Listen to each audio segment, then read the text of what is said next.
Hola, ¿qué tal? Bueno, llevo un montón de meses desaparecida, creo que tengo 7 vídeos por editar, si es que están en algún sitio porque no sé ni dónde están. Los que están no los puedo editar porque los grabé con un dispositivo y editarlos con el otro es imposible y la tecnología está en mi contra. Pero bueno, voy a grabar uno del último libro que he leído. El libro es Últimos testigos, Los niños de la Segunda Guerra Mundial, es de Lana Alisiewicz. Es un libro del Fórum, había una exposición de la Segunda Guerra Mundial, lo cogí a finales de septiembre y no sé si seguirá.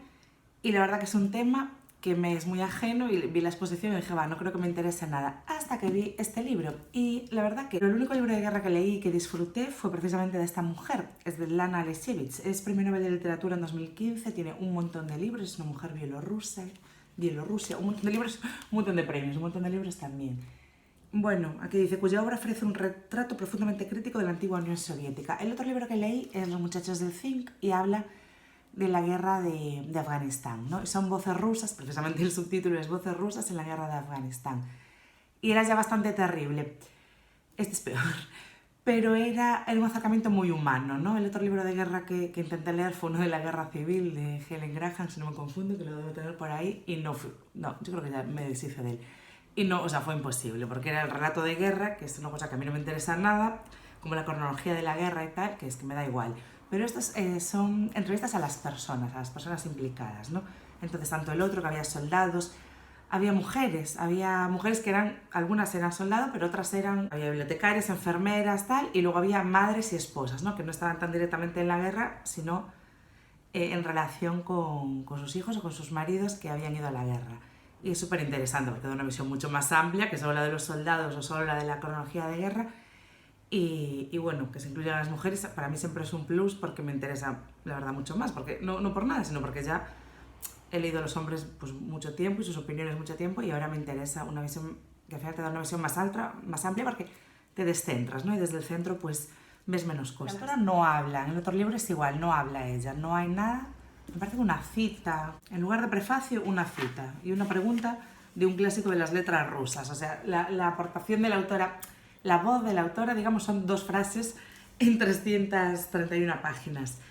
Porque luego son citas, efectivamente. Entonces lo que ella nos trae son 101 entrevistas a niños y niñas que son supervivientes de la Segunda Guerra Mundial. Y es la voz de los niños, su visión infantil, una visión inocente a un fenómeno que es la guerra, que siempre se ve, pues eso, con perspectiva adulta y con una perspectiva muy reducida, que es para muy pocos, para los que sirve la guerra, y la mayor parte de la gente pues tiene otra visión probablemente mucho más acertada que la que solemos tener en cuenta, que es la de los que mandan y eso. La Segunda Guerra Mundial es como el paradigma de la maldad humana, ¿no? Siempre se habla de las atrocidades que llegaron a cometerse y se resalta mucho el hecho de que eran personas normales. Y entonces voy a hablar de cuatro temas, o de 3 temas y algo más general que me parecen importantes. Uno que es muy general a todos, es la pérdida de la infancia, ¿no? Estos son niños y niñas que a los 7, 8 años, algunos querían ya ir al frente, por ejemplo, a los 8, 10, algunos los dejaban, ya tenían 10, 11, los dejaban, no les servían los uniformes, pero otros simplemente trabajaban en las fábricas, dice que se quedaban dormidos, un trabajo muy duro, muy físico, muy largo, con muy pocas condiciones de seguridad, que los mayores los miraban como qué pena, ellos no se daban cuenta, ¿no? Pero ahora de mayores, de adultos, cuando relatan esto, pues se dan cuenta y que les dejaban a lo mejor dormir la siesta un rato y cosas así. Hay un relato que también me impresionó, que una chica que cuando empezó el cole, acabó la guerra, empezó el colegio y ya no tenía pelota, eran muy pobres también, y no tenía pelota, y sus compañeros tenían pelota y a veces la dejaban un rato y tal, y cuando empezó a trabajar con 18 años, ¿no? Que ya era mayor, ya había estudiado, ya iba a trabajar, se compró una pelota con su primer sueldo, pero le daba vergüenza, porque decía, yo ya era mayor. Entonces la pelota la colgó en la pared de recuerdo. Y esto yo creo que ahora en determinados sitios, claro, es impensable, ¿no? A los 18 años, pues claro que puedes jugar con la pelota y a los 40. O tenían que cuidar de bebés, ¿no? Un relato que se repite bastante es de niños que han sido los únicos supervivientes de todo el poblado. Entonces de repente una niña tiene que cuidar de su sobrina o de su hermana pequeña que tiene meses. Hay una en concreto me parece que era su sobrina, tiene meses y la niña muere, claro. Y para la niña mayor, pues eso es un impacto. Y decía, se la ponía al pecho, pero es que ella no tenía leche. Tampoco tenía nada que darle de comer porque no tenía nada ni para comer ella misma. Y una niña a lo mejor de 11 años sobrevive unos días porque a lo mejor venía un pariente de otro pueblo y la recogía, pero un bebé de meses no sobrevive si no le das leche. Otro tema recurrente es el hambre, es descripciones de hambre que también son impensables hoy en día en ciertas zonas del mundo, ¿no? Como en esta. No pasamos hambre porque nos ponemos a dieta. Una es una niña que tenía como una reserva de azúcar, había cosas como que se guardaban para días especiales y ella poco a poco se la fue comiendo en secreto. Y un determinado día a la madre le da una hipoglucemia, que es algo grave, ¿no? Y todo el mundo contaba con que había esta reserva de azúcar y no la había. Al final la madre sobrevivió, pero ella se sintió tan culpable que le pedía a su hermana que la matara. Otra era una historia que era un niño y una niña y también no sé qué años tenían, eran pequeños, y todas estas historias, pues a lo mejor el mayor, a lo mejor hay alguna de 14 años, pero en general no, son de 10 para abajo. Y entonces la madre le quedaban 2 patatas. Y entonces la madre les dio una patata para cada uno y ella se quedó sin ninguna. Y dice que tanto ella como su hermano eran muy conscientes de que tenían que dejarle un trozo, sabían que su madre estaba pasando hambre, que ellos mismos sabían lo que era el hambre, ¿no? Y sabían que querían dejar un trozo y que no fueron capaces. También que les dio muchísima vergüenza. Y otra historia que es yo creo que la peor sin duda, fue una niña que en el mercado le robó un bollo a una señora, una niña pequeña. Pues la cogieron, la apalearon hasta morir y la niña la estaban apaleando y estaba tragándose el pan, como que era más urgente, como que quería, no sé si sabía que iba a morir, pero bueno, como que quería comer. Era lo más, se estaba peligrando su vida literalmente y ella su impulso era comer. Un tema que destaca más por lo que no se dice, porque por lo que se dice y suele pasar, es el tema de las violaciones, de la violencia sexual, ¿no? Una vez tuve una discusión con una persona de mi familia, y me decía que indudablemente, los hombres perdían más en la guerra. La guerra era peor para los hombres que para las mujeres. Pero sí es verdad que, si bien los hombres van más a la guerra, la guerra viene a las mujeres, ¿no? Igualmente. O sea, la población civil son hombres y mujeres, incluso aquí más mujeres, porque los hombres efectivamente están en la guerra. No voy a decir que una cosa sea peor que la otra, no creo que se pueda escoger entre esos dos horrores. Pero sí que es verdad que las mujeres sufren un tipo de violencia, que es la sexual, que no suelen sufrir los hombres. Rita Segato pone una fecha en la guerra de los Balcanes, dice que a partir de ahí, que hasta ese momento las violaciones de guerra eran algo como colateral. O sea, los hombres iban, querían sexo y lo cogían, igual que había que se asaltaba en las tiendas o cualquier otra cosa, era algo que no. Aparte, el concepto de violación también es bastante moderno, ¿no? Tampoco había tanto concepto de violación. Yo quiero sexo y esta mujer está aquí, pues ya está. Pero que a partir de la guerra de los Balcanes, la violación se convierte en un arma de guerra, que es un arma de terror y de terror, que se es consciente del daño que se hace a las mujeres y se quiere hacer ese daño, ¿no? No es solo por satisfacer un deseo sexual propio. El otro relato que leí de violación, una es de los muchachos del CIN, de una mujer que la llaman para trabajar en la guerra de Afganistán como bibliotecaria. Entonces ella llega allí y cuando ve que hay 15 libros destartalados y tal, y dice ella, no, realmente no hacía falta una bibliotecaria, ¿no? Y luego se da cuenta de que simplemente la mandan porque hacían falta mujeres para acostarse con ellos dicen para acostarse con los oficiales, ¿no? Los soldados daban igual, pero ella le decían, tienes que ir a tal habitación y tal, y esa era y la historia que viene aquí, que es terrorífica, bueno, voy a poner un aviso de contenido en el vídeo porque realmente esto son bastante terribles. Y entonces una de las historias es una niña, ella tenía 5 años, y dice que ella ya, sin saber, sin que nadie le hubiese explicado, ella se daba cuenta que su madre era más joven, más guapa que las otras, y se daba cuenta que eso era algo malo. Y también se daba cuenta que el tener 5 años, de alguna forma le iba a librar de algo, ¿no? Que no era lo mismo que si hubiese tenido a lo mejor 12.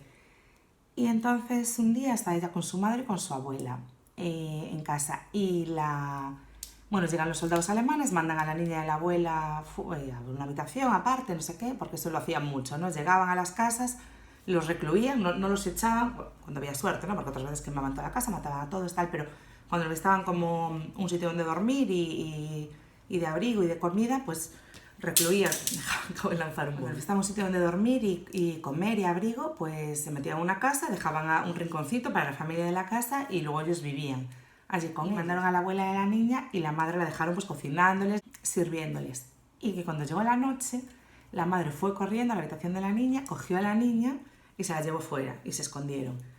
Porque ella sabía, claro, lo que iba a pasar. Y los alemanes estuvieron buscándolas con linternas, con tal, no las encontraron. Por la mañana se fueron, siguieron su camino Y entonces ellos volvieron a la casa y habían violado a la abuela. Bueno, ella dice, nos encontramos a la abuela desnuda, atada a la cama, ¿no? La madre pensó en ella y en la hija y al final, que supongo que si la niña tenía 5 años y la madre era joven, pues que la abuela también salía relativamente joven, ¿no? Y bueno, ahora sí que hay una parte que es de absoluta crueldad, pero como esta mujer hizo este relato y para dejar constancia de estas cosas, pues a mí también me apetecía contar un poco ciertas cosas sin meterme demasiado y sin revolver demasiado. Pero bueno, ciertas cosas que me parecieron muy síntomas de una gran crueldad que es a veces difícil de imaginar, que es, pues por ejemplo, tengo una lista, ¿no? Llevar a la gente para matarla, la iban a matar y las golpeaban antes con palos antes de matarlo. Buscaban más sufrimiento. Si había padres con niños, se iban a matar a todos, mataban primero a los niños para que los padres viesen cómo los niños morían y después a los padres y madres. Bueno, llegaban, quemaban aldeas, mataban a todo el mundo, como dije, a veces sobrevivían algunos niños. Mataban animales, mataban a los gatos y a los perros, supongo que para infundir terror. Una historia, había varios niños y la madre intenta esconder a uno, bueno, lo ve, matan a los niños, esto lo que está contando es un niño que sobrevive, ¿no? Matan a los niños hasta que de repente uno ve unos gatitos, y ve unos gatitos, se entretienen con los cachorros de gatos, salen con ellos, se ponen a jugar con ellos y se olvidan, pues me parece que dejan a uno o a dos, ¿no? O sea, acaban de matar a un niño y se ponen a jugar con un gatito, que eso es una cosa que sale siempre, ¿no? Cuando alguien relativiza el nazismo y esas cosas, ¿no? Pero que con los animales eran súper buenas personas, se ponen fotos de Hitler acariciando un perro y cosas así. Las transfusiones de sangre, cogían a niños en los orfanatos, niñas pequeños y les hacían transfusiones de sangre para los soldados. Una de las niñas que lo cuenta, ella era morena y dice que tenía un aspecto así como masculino, que sus padres querían un niño y la vestían así, le cortaban el pelo y tal, y que su niña era, su hermana pequeña era rubia, como muy princesil y tal, y cuando estaban, me parece que estaban en no sé si era orfanato o no, estaban con la madre en un campo de concentración. Venían y cogían a la hermana porque era rubia y ella no les valía, cogían a la hermana, al final la hermana murió porque le están sacando sangre. No les dan de comer apenas, pues bueno, no sobrevive. Amaestraban a perros, amaestraban a pastores alemanes para matar niños. Y por último, una historia también que contaban es que consiguieron refugio, ellos eran rusos, ¿no? Claro, consiguieron refugio en una casa de unos ancianos que eran judíos. Y entonces los judíos pues los mandaban, ¿no? Los citaban porque tenían que hacer ciertas cosas y los citaban a un sitio que realmente los iban a matar. Y entonces ellos decían, no salgáis de casa, a los ancianos que les habían protegido.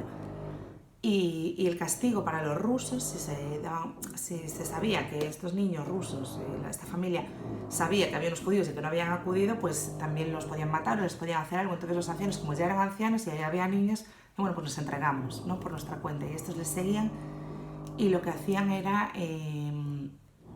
cogían barcas, había un río, cogían barcas, metían a todos en una barca, cruzaban la barca y en mitad del río los lanzaban al agua, ¿no? Y si no se ahogaban les daban con la culata de un arma o tal.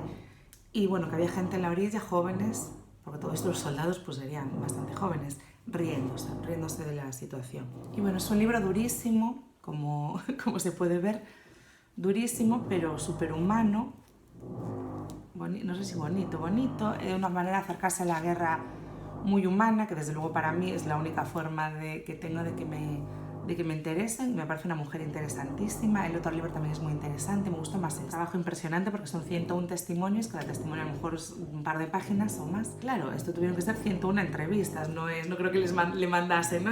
Mandadme 2 páginas cada uno y ya está. Supongo que se pasó muchas horas, mucho tiempo aquí, de hecho yo creo que varios años estuvo, no, seguro, vamos, pues recogiendo este trabajo y editándolo y es, bueno, son unas voces que probablemente se habrían perdido de no ser por esto, entonces creo que es un trabajo muy valioso y muy interesante. Y nada, espero editarlo pronto y que no se quede para dentro de no sé cuántos meses y gracias por verlo y nos vemos en el siguiente. Chao.